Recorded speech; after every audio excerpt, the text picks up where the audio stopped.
right, good morning, everybody. Sorry, I'm trying to do a whole bunch of stuff at one time, but thanks for being here with me. Almost forgot to get my microphone out. Crazy. It is 9:01 on Wednesday, December 1st. We have reached the final month of 2021. Let me turn my pump on real quick. I just got a haircut yesterday. I hope y'all like it. Look at me all cleaned up. I was looking pretty shaggy there for a while, so it feels good to get cleaned up. And let's see, trying to share this out on Facebook so some folks might watch me this morning. Yep, there we go. We can get rid of that now. All right, well, thanks for being here with me, y'all. I hope you're having a great Wednesday, hump day. I like Wednesdays a lot, to be honest. I used to like Wednesdays a lot because we would do late night with Chill Neil. It was always something to look forward to. And then I started doing Chill Night with Late Neil. And I'm kind of putting a pause on that again because the first time out it didn't go as well as I liked. So I'm going to keep working on it. Keep refining it. All right, got to get that coffee flowing. All right, everybody. Well, thanks for being here this morning. Let's go ahead and take a look at the weather across the world. Let's see what we're working with. We'll start with our other cities this time. In Seattle, it is raining as always, apparently. 55 degrees for the high there. In Detroit, it is partly cloudy, high of 42 degrees, low of 39. That's interesting. Detroit just going to keep it even keel all day. Change about 3 degrees. In Memphis, it's raining. Okay. High of 65. And in Tampa, it's a little just partly cloudy, 75 degrees. Let's take a look at some of our bigger cities here. In Los Angeles, it is sunny. High of 80 degrees today. In Denver, partly cloudy, high of 69. Nice. Has been unseasonably warm here this year. Don't ask me why. I don't understand what's going on. 69 degrees in December. In Chicago, it's raining, high of 51. And in New York, it is a little cloudy, high of 47. Very interesting weather this time of year. Well, let's go ahead and jump into some news. Let's see what we got here. Okay, so I thought this one was interesting. I wanted to read it. Teens have easier access to drugs as illegal trade booms on social media, which to me, that's no surprise, but I'd love to hear some of the details. So this is from CBS News. Let's see what they have to say.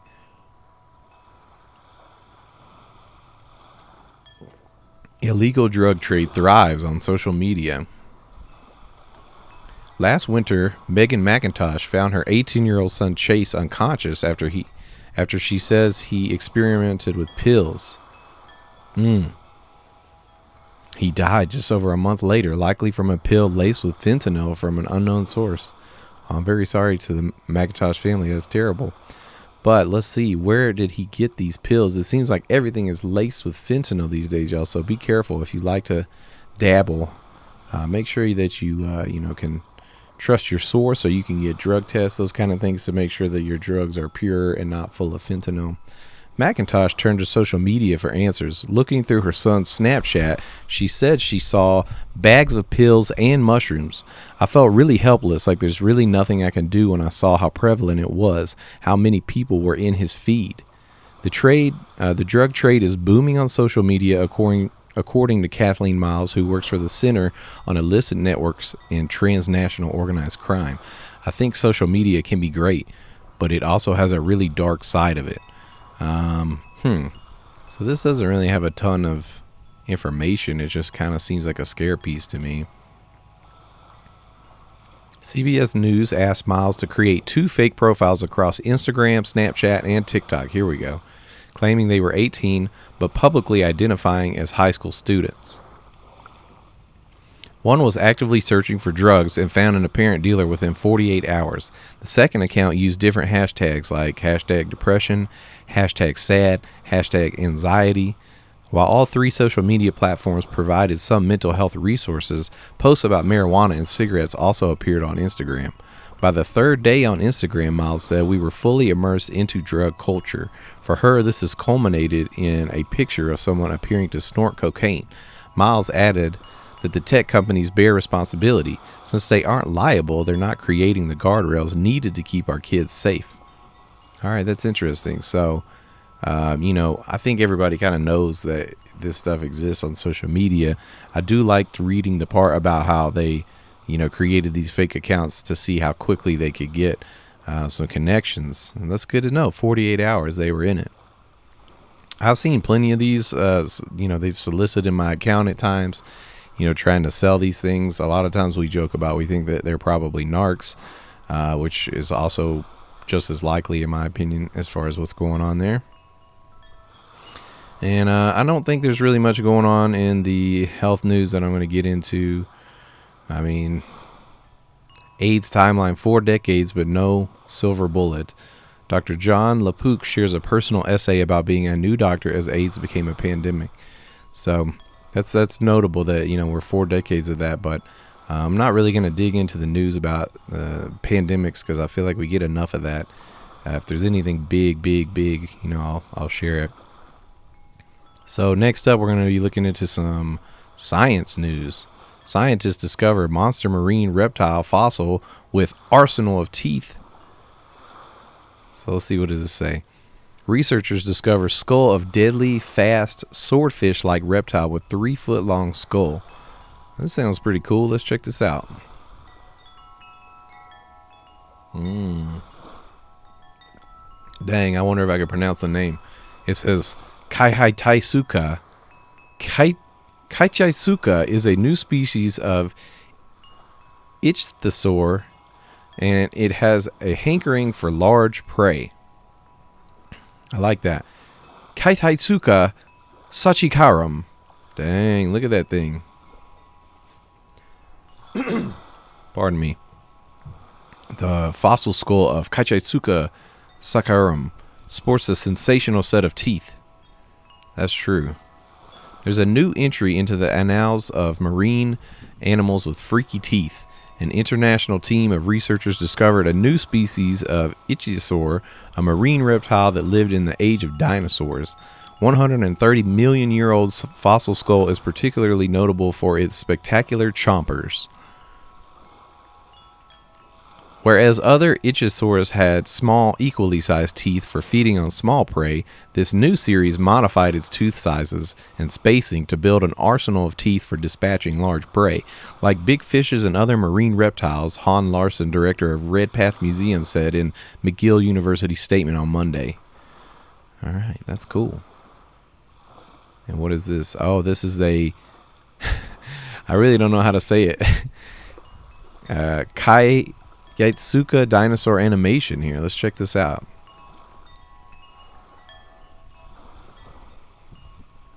There it is. Ooh, wow.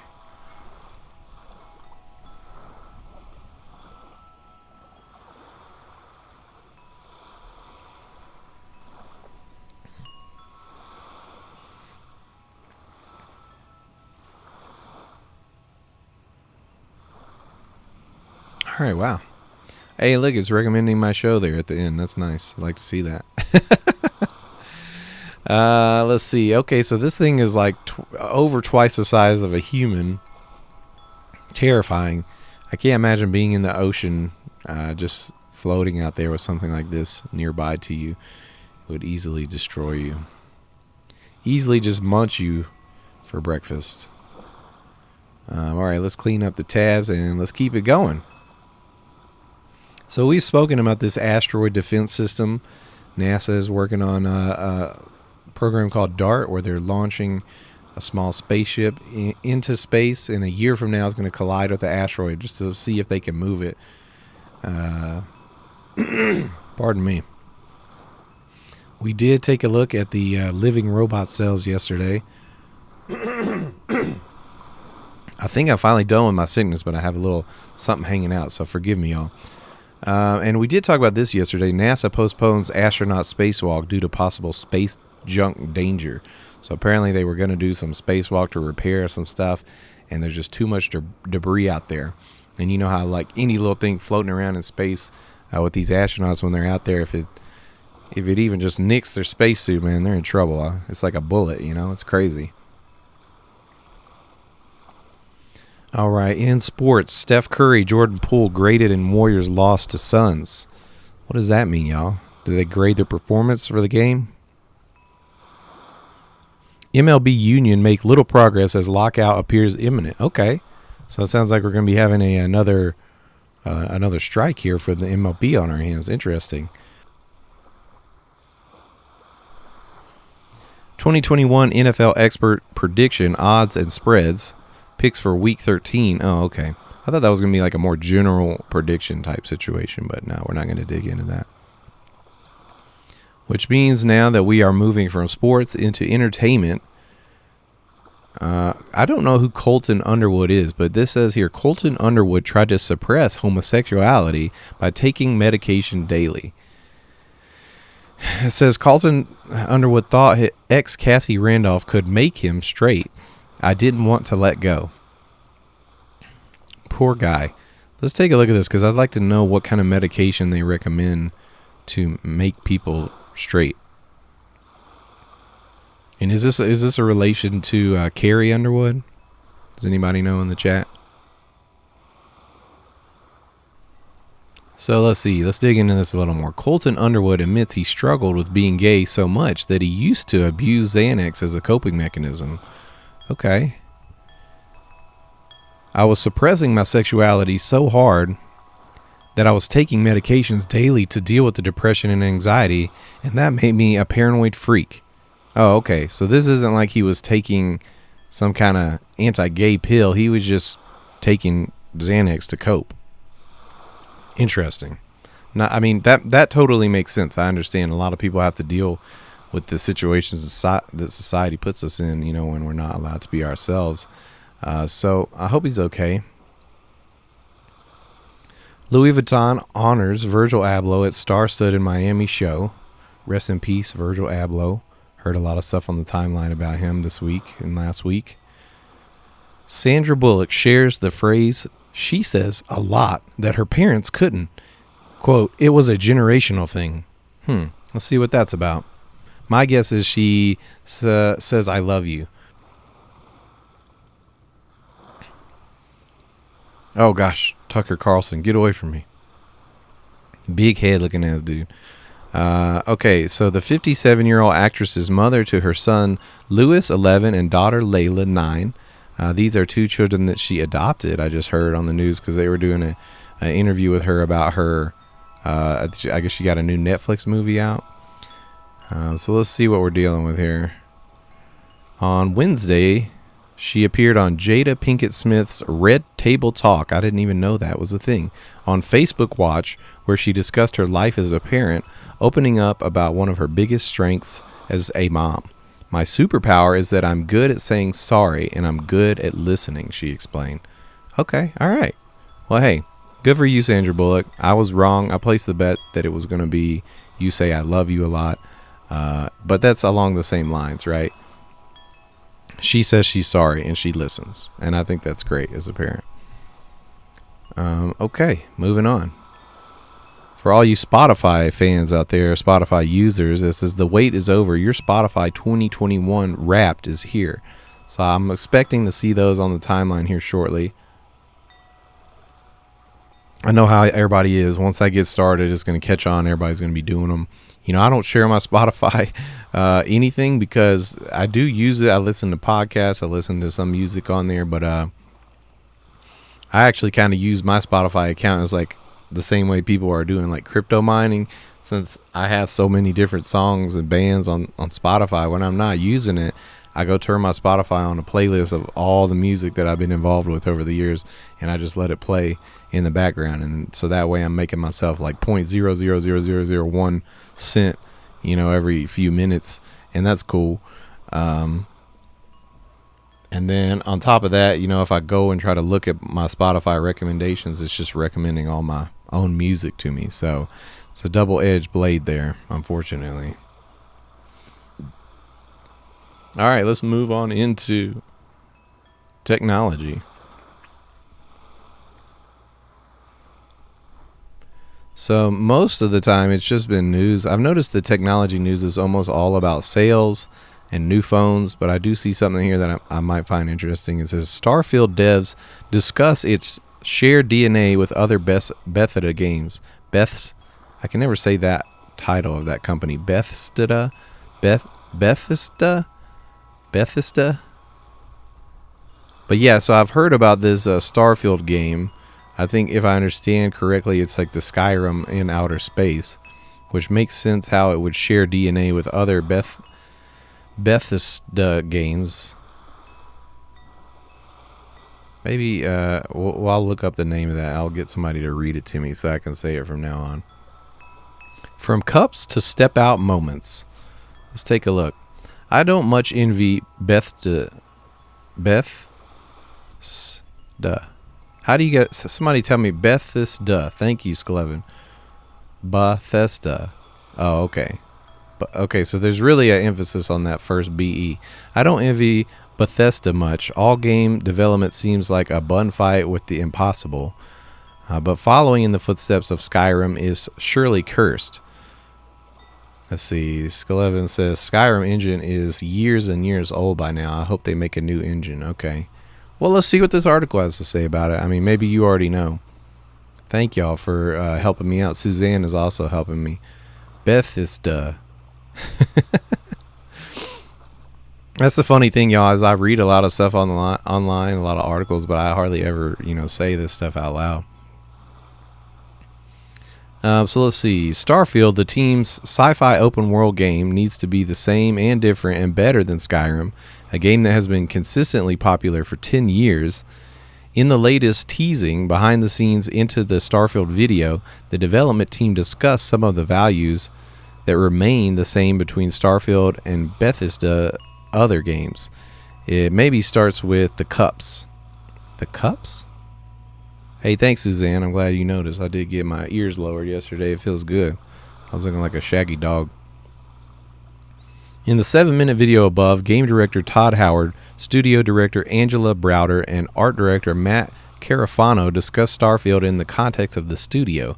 They talk about the core team, many of whom have allegedly been at the studio for close to 2 decades, and get into some of the world building underpinning their first sci-fi game. Hey, what up, Everett? Thanks for being here. They also talk about how it compares to their previous games, including the Elder Scrolls series. The mechanics of the world are entirely different, says Howard, but there are similarities, and I think those are things we like. We like first person. We like having all the coffee cups, like being able to touch everything. Those moments make the whole thing believable. Being able to watch the sunset and nighttime comes, and just sit there and watch the world go by seems like it's not gameplay, but it is vital to how you feel through the rest of it. The video features no in-game footage, just very pretty concept art, but this makes me more excited about Starfield than anything else I've heard about so far.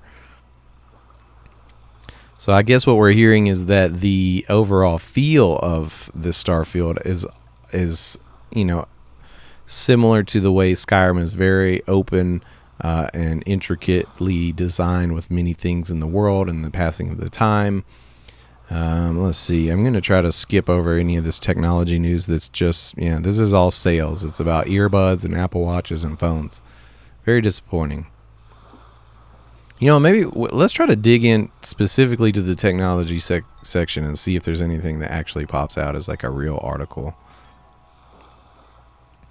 Here are the best Google Play apps and games of 2021. Halo Infinite Dev says it anticipated cheaters, is committed to taking action. Halo Infinite's PC cheating has Xbox players wanting to split. Okay, interesting. Thank you, Mythic Politics, for the host. That's very nice. Let's see. Microsoft is selling ugly Windows sweaters again, and this time it's Minesweeper. What does that mean? What's up, Mythic Politics? Thanks for being here on the stream this morning. So I have to read this because I don't actually understand what this headline means. Microsoft is selling ugly Windows sweaters again, and this time it's Minesweeper. So does that mean, like, now that I'm seeing this picture, I think I'm understanding that it's literally an ugly sweater based on Minesweeper. Yep, okay, that's what it is. For some reason, I thought this was some kind of in-game skin for Minesweeper, like an ugly sweater type thing. Sometimes I overthink stuff, obviously. And let's see. Okay, this sounds interesting and relevant to our stream. Twitch will use machine learning to detect people evading bans. So it seems to me like the user base on Twitch is much more unwieldy than like YouTube or Facebook. I read a lot of articles, and I also watch a lot of videos.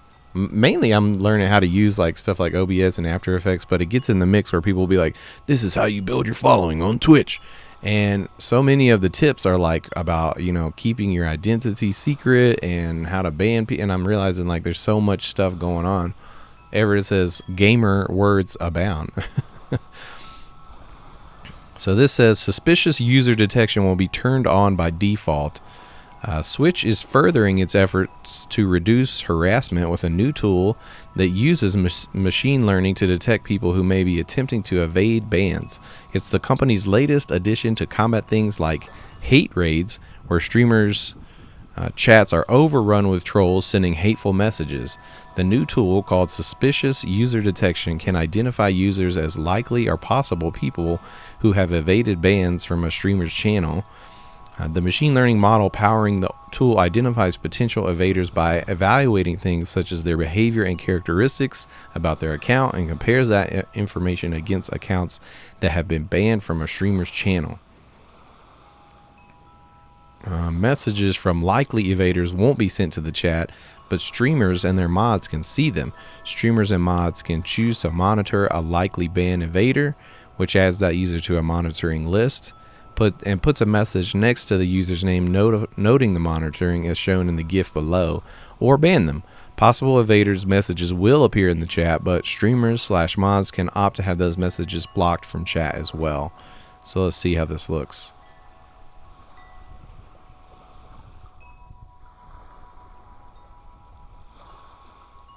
I see.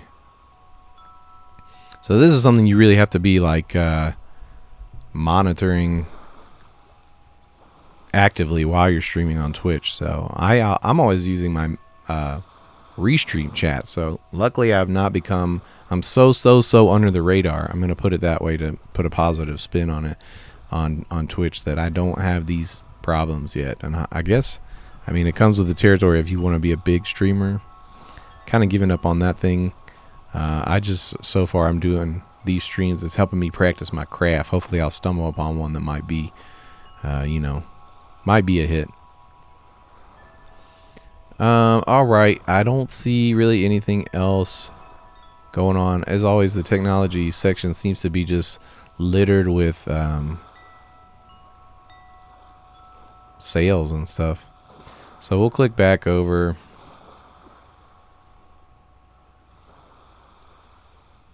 And we'll move on into business news. Toys R Us is opening a flagship store and American Dream later this month, marking its return to malls. So let's take a look. As I grew up, I was a Toys R Us kid. I don't know about y'all, and it was kind of heartbreaking when we went out of business. Especially because the way they went out of business. My understanding, it was like, that company was bought up by Capital and then kind of gutted, and anyway, I guess they've retooled the whole brand and they're reopening it. Let's take a look. Thanks to Everett for tuning in. I'm pretty sure he's watching me on 3 different channels, which is dope, but it also means that I've got I think I got 2 real people watching me right now. But I love y'all. This is amazing. Thanks for being here. Toys R Us is opening a flagship store at American Dream later this month, marking its return to malls. Let's see. Toys R Us is taking another shot at opening up a store in the United States after its comeback plans were thwarted earlier this year due to the COVID pandemic. Okay, so I didn't really know that. The toy retailer's parent company, WHP Global, said it will open a 2-level, $20,000 square foot Toys R Us location at the American Dream Mega Mall in New Jersey in the middle of this month. In January, the last 2 remaining Toys R Us stores in the U.S. closed as shopper visits to malls dropped off during the health crisis. Wow. So do y'all go to the malls yourself? Typically before the pandemic, I didn't go to a mall hardly ever. And then surprisingly enough, I did visit the mall during the pandemic because we had Goldie just a few months before the thing really got us all locked down. And so, the pandemic extended into a whole year of a thing. And so many things were shut down. There was not a ton of stuff to do. So in the colder months, when you couldn't get outside, I would take Goldie to the mall. And so we would just walk around. We wouldn't buy anything, and we wouldn't really do anything. Like, I would have her in a stroller. She was so little at that time that walking around wasn't much of a thing. She might walk like 100 feet. So I'd get her out and let her walk, and after a minute, I'd put her back in the stroller, and I would really just walk around that mall like probably 10 times just to do something to get out of the house. It's surprisingly enjoyable. I look back on that, and I want to go back, but I have been back since things have started to ease up on restrictions, which I guess now they're back, like masks are back, mandated back here in Colorado again. So I don't think I would want to go, one, for the fact that there's many more people again, but two, it just seems risky. But I got to tell you, man, an empty ass mall in the midst of the pandemic was so weird and really kind of a fun and different experience than I've ever had. Going through there, I would say 1 out of every 3 or 4 shops had been closed down, and they had taken the opportunity to take these storefronts and make them into some kind of art installation, which is, on their part, it was smart, because you just don't want your mall to look empty and sad, because you got all these storefronts that are just barren. But we had a lot of fun because Goldie and I would go to all the different art installations, and one of them had a bunch of like balls from like a ball pit just pushed up against the window. There was one with some infinity mirrors, a lot of great murals, and I would just get to walk around and show those to her, and we had a good time. All right, let's see what else is going on in business news. Private sector job growth ramps up in November with 534,000 positions added, ADP says. Okay. Curious to know if any of those are the kind of jobs people are interested in these days. I really enjoy the way that the market for labor has changed over the pandemic, at least in principle. I like it now. How it shakes out for the rest of us, it's going to be a tricky knot to untangle, I think. But we're going to get there. I think it's all for the better. So apparently Fed Chair Powell and Treasury Secretary Yellen testified before the House COVID panel. I don't think I'll look at that article because we talked about it yesterday, and basically the same things that they were worried about for the entire pandemic, which is just, labor, supply chain shortages, stuff like that is going to affect the economy. And they're saying the same thing now that this Omicron has come out. All right, this should be fun. I think especially for people that are not from Denver, y'all might be interested. So this is from my local news. This is from the magazine Westword. We have like a local entertainment zine called Westword, and they have rated the best 10 Denver bars with live music, which is interesting to me because I'm like, does anyone have live music right now? I guess probably some of them do. This picture is hilarious. What in the hell? John Doe of X at Lion's Lair. The audience is looking like psyched, y'all. So I think this will be funny because I don't know if I'm going to feel like this is accurate reading it or not, but if y'all have never been to Denver, then you might pick up some stuff you don't know about. So Appaloosa Grill on the 16th Street Mall. I've never been there. My wife and friends have gone there several times. They have all kinds of shows. Going on the 16th Street Mall is kind of rare for me. I don't do that often unless I have an event that's just specifically there. Goosetown Tavern.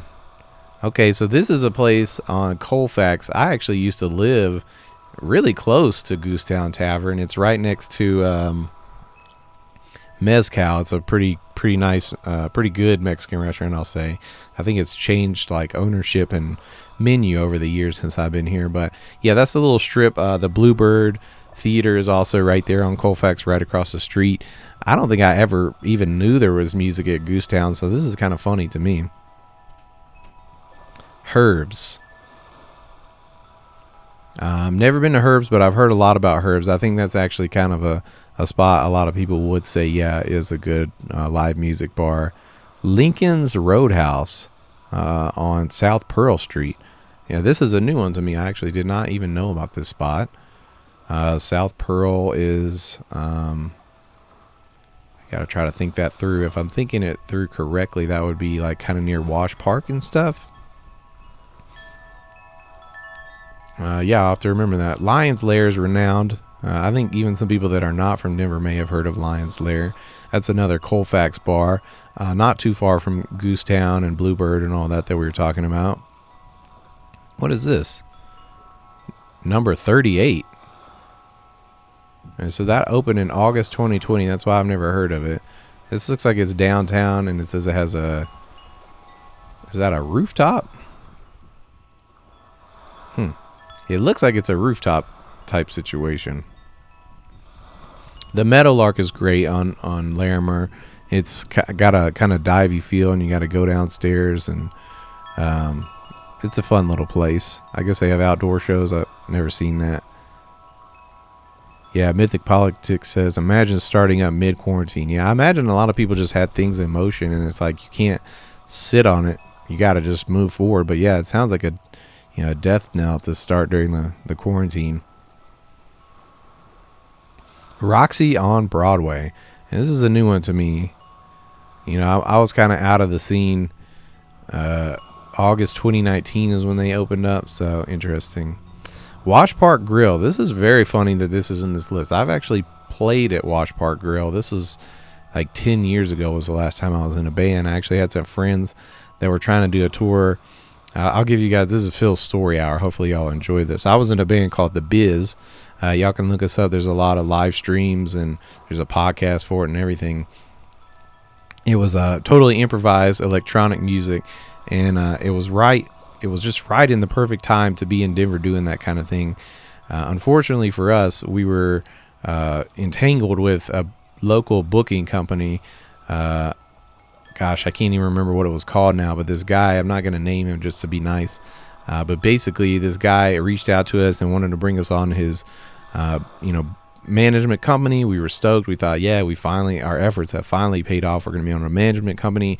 Well, this guy was not the real deal, and I would, really, I wouldn't hesitate to say he was probably kind of a scam artist, but he would book us shows, and he would always want to collect the money from the shows, and things got real dicey in that way. And a lot of the shows he booked were not good, not well attended, and not well orchestrated. And we had like a 1-year contract that as soon as we could get out of it, we were like, peace out. But unfortunately, we were working with this guy when my friends from Tennessee, they have a band called the Incredible Heat Machine, and they were trying to do a little tour out to Colorado. So I had just gotten involved with this guy, and I thought, hey, I have a management company. These guys should help them book some shows, and one of them that we booked is at the Washington Park Grill. Now, I've never eaten at the Washington Park Grill. I've just played there, and if you see that little window that is right there, that's basically where the bands play. They just like clear a little bit of space in the front of this restaurant, and you have to set up a whole ass band there. And for me, I feel like both of our bands didn't really fit the clientele. And to me, it didn't really even feel like you should have a band play at this place. So the fact that they're known for live music, maybe we're talking about like acoustic guitar. I don't know. It says here, local jam musicians Eric Martinez and Bill McKay. Do y'all know them? Are they known? I've never heard of them. Maybe they're... Okay, this is another one I've played at. Zio Romolo's Alley Bar. I like this place. This one's kind of fun. It's a little hole-in-the-wall pizza shop, and I played there with the band. During the time that I was doing The Biz, I started to want to get back into more traditional, jam band type stuff, and so there was this group led by a guy named Scooter Barnes, and Scooter would come and jam with us at Cervantes because he was friends with Benny King. Benny King was our drummer at the time. That's his real name, but it's Ben, middle initial E, King, not the famous Benny King that you might be thinking of. But Benny King, our drummer, is famous in his own right for different reasons. But he would get all these jam sessions together, and I met Scooter. And Scooter liked me because I was doing all this stuff where I was playing bass, but I also had like my computer and I was looping things. And he wanted me to bring that into his band. Whereas the funny part about it was that I actually just wanted to come into his band because he was doing traditional kind of jam band rock music, and I wanted to get back to that. And so we didn't really end up aligning on our visions because I just wanted to come and play bass. And when I didn't want to play around with my computer and do like looping stuff, I don't think it really fit their vision for why I was asked to join the band. So my run in Spicy Water was short-lived, but we did play at Zio Romolo's Alley Bar, or just Zio's is what I would call it. And you basically have to move the booths and the tables out of the way so the band could set up. So Phil's story hour here for you. I didn't know this would all be going in like a blast from the past type situation, but it did. Oh wow. And now we've been going at it for like over a good half hour now. Well, before we wrap it up, let's see if there's any big stories that we should touch on, because we spent a lot of time on my local news. That's kind of crazy. All right, so in world news, I said I wasn't going to cover too much of it, but we'll at least read this headline. Omicron unravels travel industry's plans for a comeback. How 2 flights to Europe may have spurred spread of the new variant. Yikes.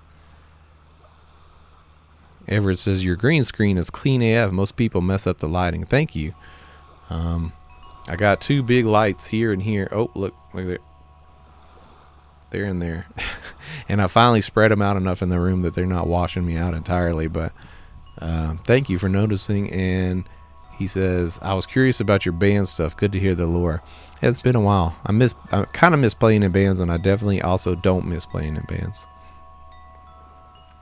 So let's see here. As far as travel bans go, Japan suspends new reservations on all incoming flights. All right, it looks like that's really it for Omicron. Thank goodness. And this is really one of our last stories. No, actually, we got several more. Let's keep scrolling up. I thought that was the top, but we were in the world news. Americans are quitting their jobs at record rates. Here are the 10 states leading the trend. Let's take a look at this from CBS News.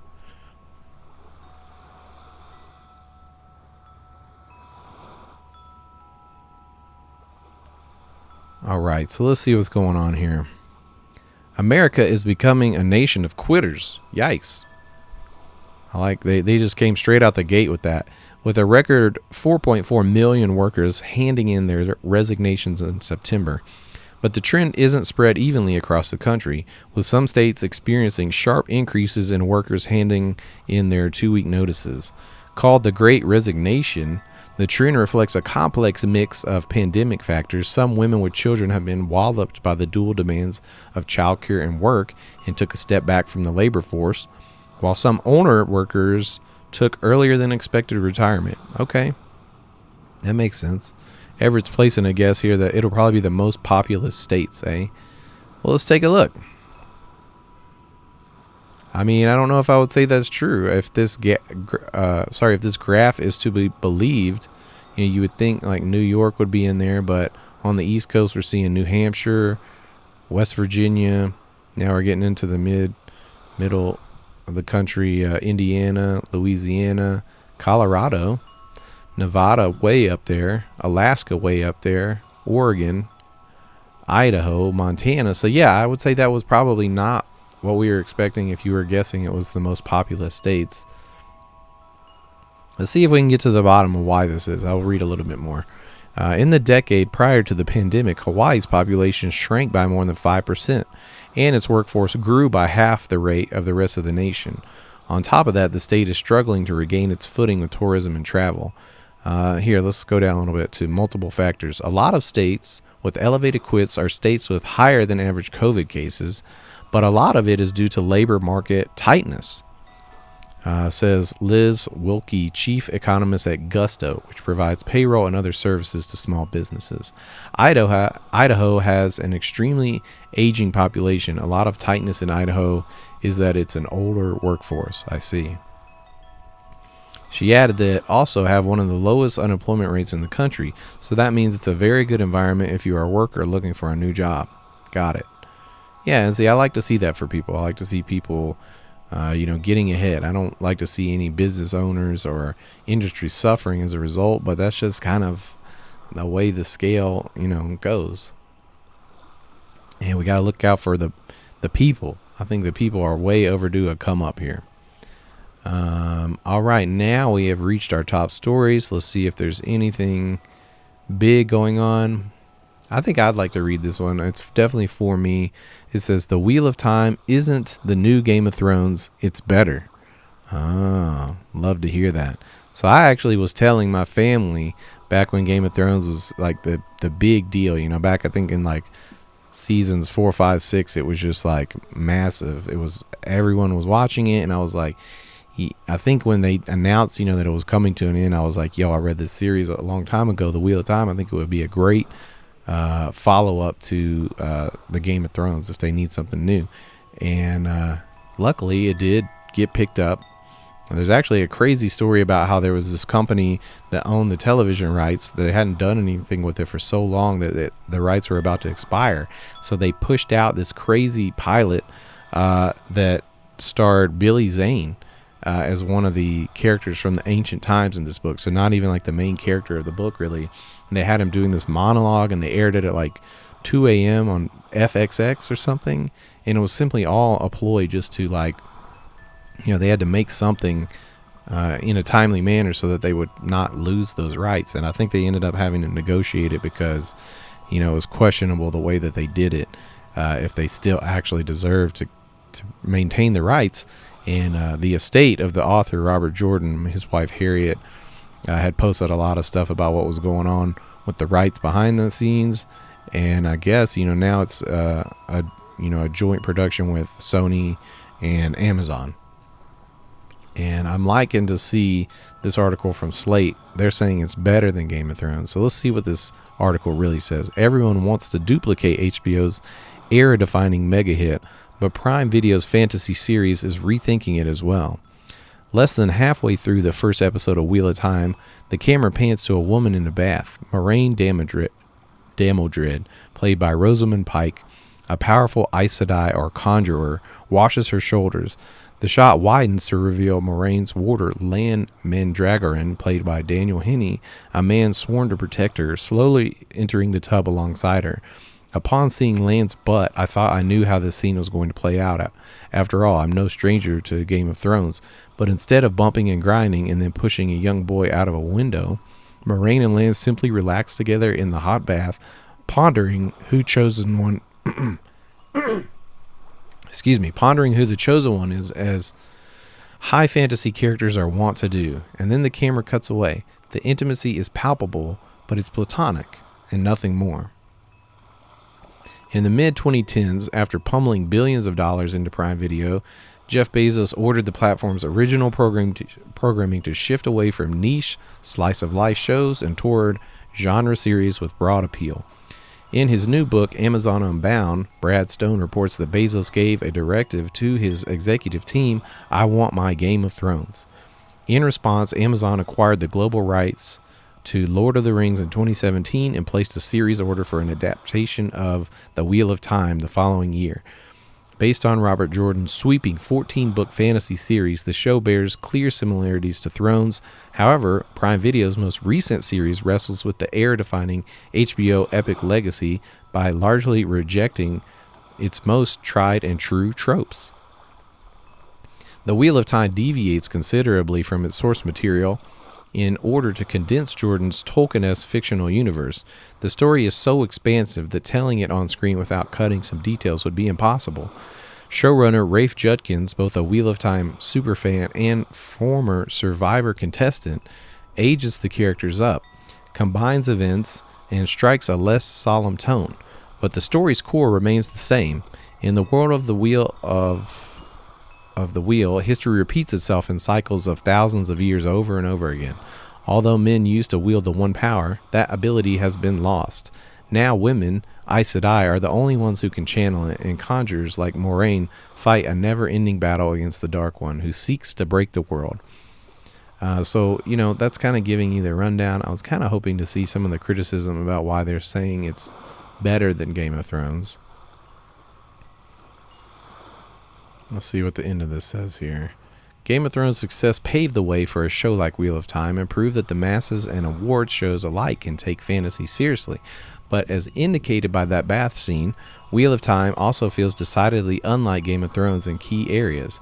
In an essay about the impact of the show's legacy of sexual violence, The Atlantic's Sophie Gilbert writes, "The strange value of Game of Thrones is that it highlighted how tediously prestige television has come to rely on rape, both as titillation and as a catch-all traumatic event that even the most lauded shows overuse to enable male heroism and character development." So I think they're saying that maybe this show is taking a little bit higher road as far as the content, which is what I like to hear. And with that being said, I think we've gone longer on the news than I've ever done before. I'm afraid my video in the background might run out soon. Yeah, the sun, it looks like it's about to rise again. So that did happen, actually. All right, guys. Well, just taking a quick look at the weather before we go. Sunny in Los Angeles, high of 80. Partly cloudy here in Denver, 69 degrees. Nice. Chicago is rainy with a high of 51. New York City, partly cloudy and a high of 47. Seattle, Washington, still raining. A high of 55 there. Detroit, partly cloudy and 42 degrees is the high. Memphis, Tennessee, 65 degrees and rainy. And in Tampa, a little cloudy, 75 degrees. Here, let's do this. We can skip a little ahead here on this video, I think. Oh, there we go. Sun's up. So yeah, the sun didn't set. It was actually, it rose and then it got so high in the sky it actually rose again. I don't know if anybody noticed that. Well, thank you for joining me for another edition of Mornings with Phil. This is always a lot of fun. Hope you guys have a great day. Make sure to take care of yourselves and each other. Love all of you, and I'll see you tomorrow.